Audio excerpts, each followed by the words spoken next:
Hi guys, welcome back to Nico Talks Hockey. Today I'm following up on my top points getter on every team in the Western Conference with my top points getter on every team in the Eastern Conference video.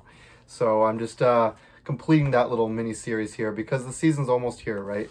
It is really almost here, and I just before the season starts, I want to get my predictions out. I don't want to say, once this, player starts popping off for the team, it's like, oh, I predicted this player, I'm so smart. I want to go beforehand and really get my bets in, right?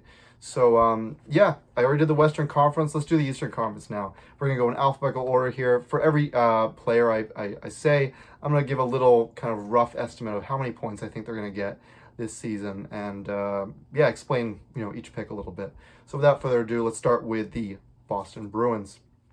For the Boston Bruins, I've got David Pastrnak. This is a no-brainer.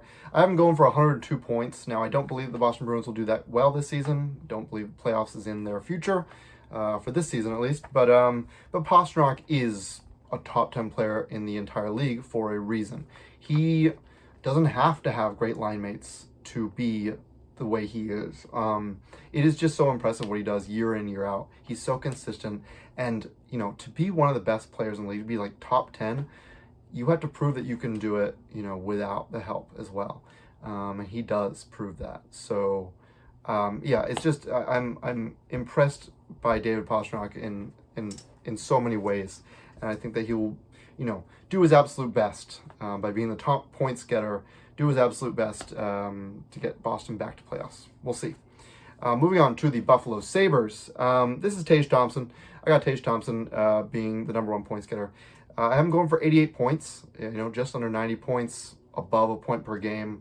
He'll be, I think, in the top 5 of the goal scorers this season. He's one of the best goal scorers in the league. As long as he can stay healthy, play 75 plus games, yeah, he'll have no problem, I think, getting this. Buffalo to have any chance of breaking their playoff curse, they need Tage Thompson to be at the top of their game. And if he's hitting 88 points and being the top points getter, that's what they need, right? Moving on to the Carolina Hurricanes, a lot of these are, so far, they're kind of no-brainers. And this is another one. Sebastian Aho. Sebastian Aho I have going for 83 points. I do think that Ehlers will be in the high 70s, so I think he'll come close. Jarvis should be around there too. But no, I think that Aho still retains his spot as the number one guy in Carolina. Yeah, I predicted that he'll also eventually be the next captain. If you watch my predicting the next captains of the NHL, I think he'll be the next captain in Carolina once Jordan Staal retires.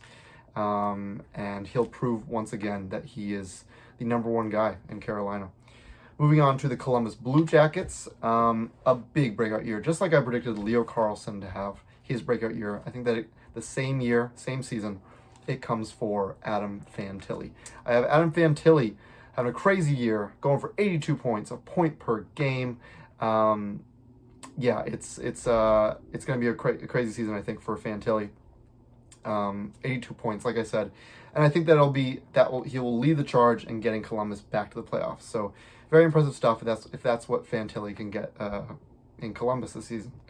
Moving on to the Detroit Red Wings, this is Lucas Raymond. Now, in my fantasy video, I talked about how much I'm high on Raymond this season. I think he goes for 83 points, and that's being actually a little conservative. I think he could, reach that maybe 90-point tier. That's how much I believe in Raymond, because I do believe that his ascension, he keeps ascending just a little bit by every year. So 83 points is probably my modest expectation for Lucas Raymond in Detroit this year, and we'll see if that equals his team finally getting back to playoffs and potentially saving Steve Yzerman's job. We'll see. Now the Panthers, I originally had Barkov here, but with the news that he is out for the entire regular season, and we'll see about playoffs. We'll see how the timeline goes and his recovery. But yeah, I had Barkov going for 85 points. That's not going to happen. So I have Reinhart going for 83 points here. Yeah, so above a point per game still. But Tkachuk, since he'll miss half the season almost, it's not going to be Tkachuk.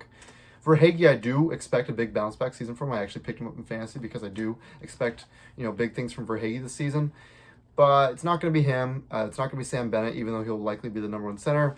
Now that Barkov's out, it's going to be Reinhart, the goal-scoring machine. He'll probably be, at least top 10 in, goals for players this season. And I predicted him to have a really nice season for 83 points. Moving on to the Montreal Canadiens, it's going to be Nick Suzuki. I think I have him going for 90 points.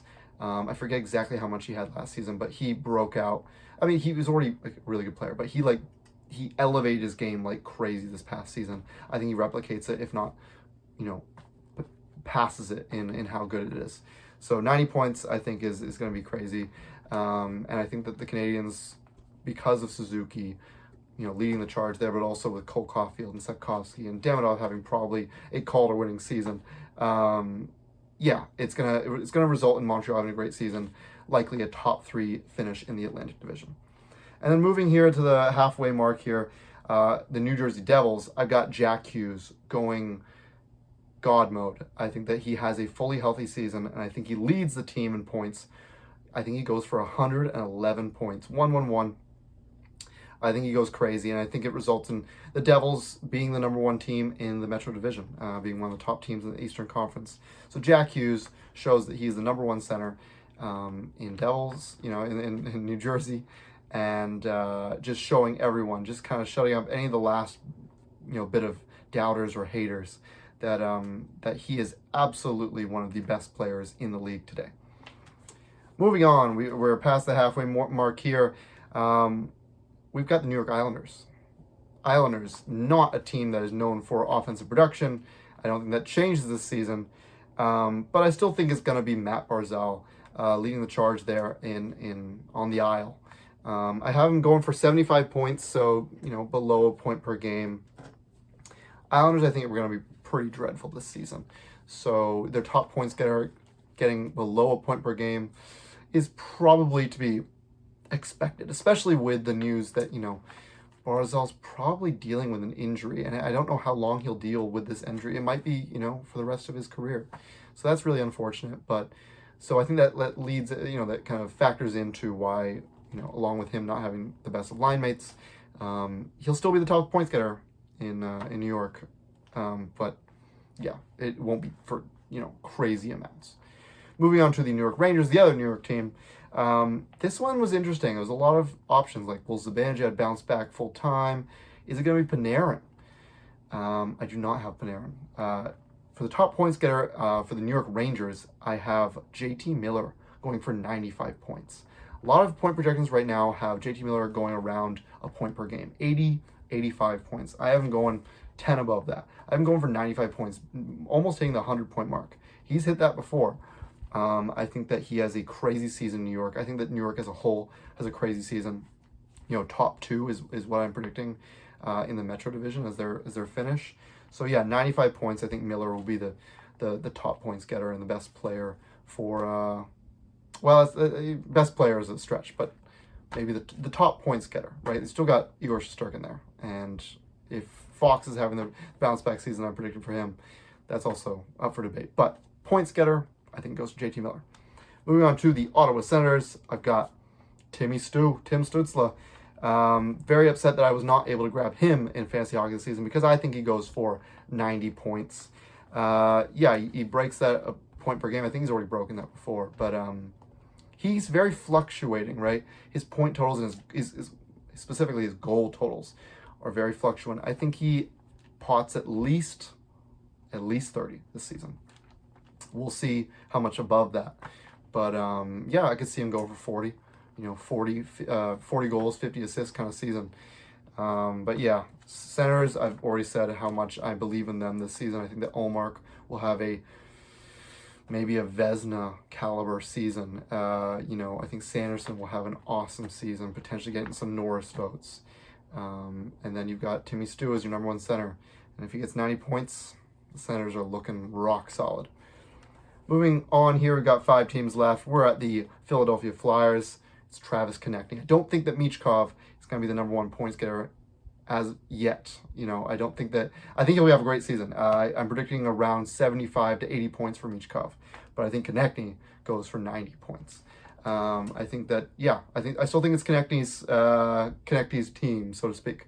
Michkov is the future, and he's somewhat the present right now. But I still think Konechny is the number one guy there in Philly. And, it's going to be a little bit more of a fun season, I think, in Philly. Even if they do bad and they still miss the playoffs, I think it'll be much more fun watching Zegras and Michkov and Konechny cook.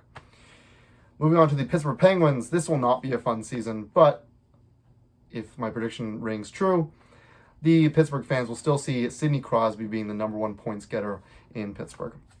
Going for his numbers' sake, 87 points. Very poetic. Again, I've said this before, I do not think that Crosby's leaving. I think that we can trust his word when he says that he has no intentions of leaving. He wants to remain a Pittsburgh Penguin for life. I think we can trust that, even if I do believe that Evgeny Malkin eventually gets traded. Crosby is when you look up just an absolute, like if you looked up the epitome of a legend in sports, it's Sidney Crosby shows up there. Sidney Crosby shows up in the dictionary. If you look that up, because he is just, it doesn't matter his line mates. It doesn't matter how bad the team is going to be, which is likely to be maybe the worst team in the league, right? I still think he's putting up over a point per game because Sid's the GOAT. Moving on to the Tampa Bay Lightning, it's going to be Kucherov. It's still going to be Kucherov. I know they've got so many good players. I personally drafted Braden Point and Nikita Kucherov in fantasy this season. Was very, very happy about that.